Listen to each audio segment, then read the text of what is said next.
Actually বপিয়া আপনি উপস্থাপনাটা খুব সুন্দর করে করেছেন। একটা কথা বলা দরকার, দেখুন এই যে আমি যারা জলে ডোবার যে ডেড বডি যখন আমরা পেয়েছি, আমি সাউথ কলকাতা এবং মধ্য কলকাতার এক্সিকিউটিভ ম্যাজিস্ট্রেট ছিলাম।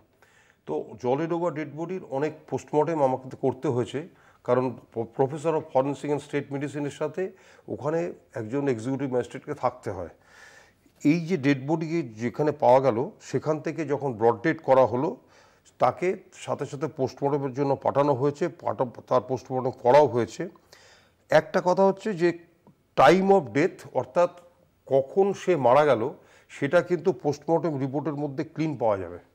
এটা আমি আপনি হয়তো বলে আমরা আলোচনা করতে পারবো না, কারণ এটা যারা ইনভেস্টিগেটিং অথরিটি, সেটা আপনাকে পিএম রিপোর্টটা আমরা পাইনি কিংবা দেখিনি। কিন্তু পিএম রিপোর্টের কারণটা হচ্ছে যে স্টমাকে যে ফুড আছে, যে মৃত্যুর পরে সেই ফুড তো আর ডাইজেস্ট বা তার হজম হবে না, সেটা ইনট্যাক্ট হয়ে যাবে। যদি ভাত খায় ভাত, মাংস খায় মাংস, যাই খাবে সেটা ওই অবস্থায় থাকবে। তো সুতরাং টাইম অফ ডেথ এটা একটা পাওয়া যেতে পারে সেখান থেকে। আর সবচেয়ে বড় কথা যেটা, সেটা হচ্ছে সিএস রিপোর্ট, অর্থাৎ কেমিক্যাল এক্সামিনেশন রিপোর্ট। সেই কেমিক্যাল এক্সামিনেশন রিপোর্টে ডিটেলস পাওয়া যাবে, কি কি কি কি পাওয়া গেছে এবং কতক্ষণের টাইম, কি কি খেয়েছিলেন, পুরোপুরি পাওয়া যাবে। আর অন্য কোনো বিষক্রিয়া তার মধ্যে ছিল কি না, কেউ ওনাকে কোনো অচৈতন্য করে দিয়েছিল কি না, কোনো কিছু খাইয়ে যে কোনোভাবে হোক অচৈতন্য করেছিল কি না, সিডেটিভ ছিল কি না কোনো কিছু, সেগুলো সব কিছুই সিএস রিপোর্টের মধ্যে পাওয়া যাবে। এবার দেখুন, এই যে বলা হচ্ছে যে সিসিটিভি কতটা গুরুত্বপূর্ণ, আজকে আপনার উপস্থাপনা যেটা করেছেন সেটা খুব ক্লিয়ার করে দিয়েছে যে সিসিটিভি না থাকার ফলে এটা ক্লিয়ার হচ্ছে না সাধারণের কাছে যে কেউ ওকে ঠেলে ফেলে দিল না নিজেই উনি পড়ে গেলেন। যেই জায়গাটা থেকে আপনি দেখবেন, যেই জায়গাটা থেকে আপনার দেখাবেন যে রেলিং দেওয়া আছে, একটা জায়গা দেখবেন ফাঁকা আছে। সেই ফাঁকা জায়গা থেকে আমার তো মনে হয় না যে কোনো মহিলা রাত্রিবেলা ওই ফাঁকা জায়গাটা দিয়ে নিচে নামার কোনো চেষ্টা করবে, এটা আমার নিজস্ব ধারণা।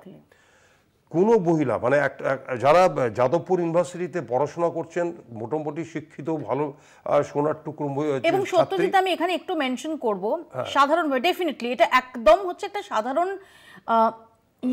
মানে ইউজুয়ালি যেটা হয়ে থাকে, একটা চল বলতে পারেন, সেটা মহিলা পুরুষ নির্বিশেষে, যে একটা জায়গায় একটা অনুষ্ঠান হচ্ছে, যদি সেখান থেকে রেস্টরুমটা একটু সেক্লুডেড জায়গায় হয়, সেক্ষেত্রে মোটামুটি তুই কি যাবি, আমি রেস্টরুম যাচ্ছি, মানে একসাথে একাধিক, শুধুমাত্র মহিলাদের জন্য তো বটে, শুধুমাত্র মহিলাদের জন্য না, মানে এটাতে ভয় বা না ভয়ের ব্যাপার নেই, এটা একটা চল রয়েছে।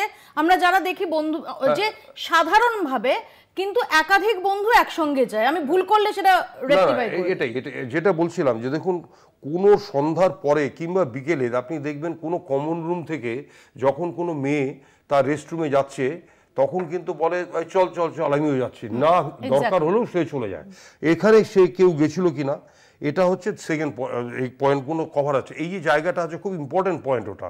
এই যে জায়গাটা যে ফরেন্সিক নেওয়া হয়েছে, অর্থাৎ কেউ যদি ঠেলে ফেলে দেয় যে স্লিপ করবে, মাথায় রাখতে হবে তার কিছু সামান্য হাতে ছেঁচানোর দাগ আছে, সেই দাগে কিন্তু আপনি কোনো এটা দিয়ে কোনো প্রমাণ করা যাবে না, আলটিমেটলি কোনো প্রমাণ করা যাবে না।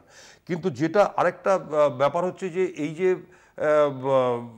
যখন এই যে টাইম অফ ডেথটা পাওয়া গেলে এটা বোঝা যাবে যে কোন সময় উনি রেস্টরুমের দিকটায় গেছিলেন। 10টার সময়। এবার 10টার সময় উনি কেন রেস্টরুম ছেড়ে দিয়ে ওই জলের দিকটায় যাবেন, যে কিছুই হোক, আন্ডার এনি সার্কামস্টেন্স, রাত্রিবেলা 10টার সময় কেউ ওইটুকু জায়গার মধ্যে ওই জায়গাটা, জলের জায়গাটা যাওয়ার কোনো চান্স নেই। কিন্তু এখানে তার যে মোবাইল ফোনটা, এটা খুব ভাইটাল ইনস্ট্রুমেন্ট হবে পুলিশের জন্য। তার হোয়াটসঅ্যাপ চ্যাটের মধ্যে তার মাকে যেরকম টুকটাক ছবি পাঠিয়েছেন, কিন্তু তার সাথে সাথে আরও ব্যাপার আছে, কার সাথে প্রথম কথা হয়েছিল এবং শেষ কথা কার সাথে হয়েছিল এবং কতক্ষণ ধরে কথা হয়েছিল। রেস্টরুমে যেতে যেতেও কথা হয়, রেস্টরুম থেকে বেরোনোর পরেও কথা হয়। তার যদি সাপোজ তিনি ওই জলের ঝিলের পাড়ে দাঁড়িয়ে থাকে কোনো সৌন্দর্য উপভোগ করার জন্য, তবুও কিন্তু তিনি হয়তো সেই কথাটা হয়তো তার বান্ধবীকে বলবে যে আমি এই জায়গাটায় দাঁড়িয়ে আছি, এরকম দেখতে পাচ্ছি।